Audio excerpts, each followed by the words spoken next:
out of the gates. There's huge demand, and that drove a lot of the flows. But in the other two segments, it's still quite early in their journey. When we talk about institutions, there's a long research, diligence, exploration process that requires a lot of education.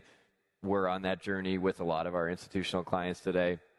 The wealth advisory space, the RIA channel, which is a subset of it, turned these on quickly. But when you think about the big wirehouses and private bank platforms, none of them have really opened them up to their advisors yet. Typically, that takes multiple years, and they're actually, in many cases, expediting those processes in light of what tremendous success there's been.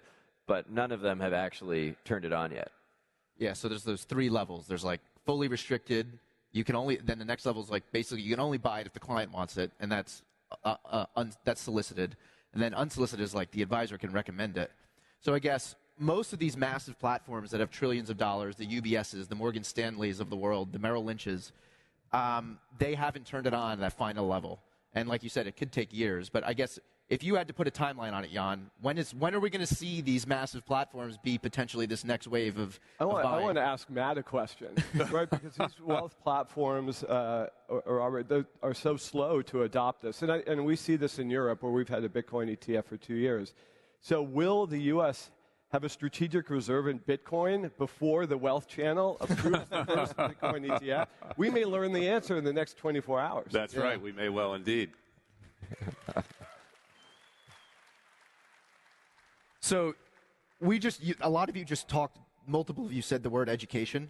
So when you're talking with these people, the wealth advisors, the institutions, how much of it is explaining ETFs? You talked about ETFs used to be viewed as a weapon of mass destruction versus how much of it is explaining blockchain, Bitcoin, what have you?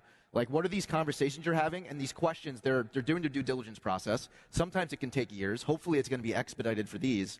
But, like, what questions are you answering on your side, Matt? Yeah, I think there's sort of two sets of questions. And we've been educating this audience for 7 years, right? We do 20,000 meetings with financial professionals each year about Bitcoin and crypto. They ask two types of questions. One is due diligence on the products. How does custody work? How does trading work? And they just need to walk through that. That's not different from any ETF. You would need to do that with any ETF. And the other are sort of more fundamental questions about Bitcoin. Where does it fit in a portfolio? Importantly, how do you value it? Why does it have value? They still have those fundamental questions,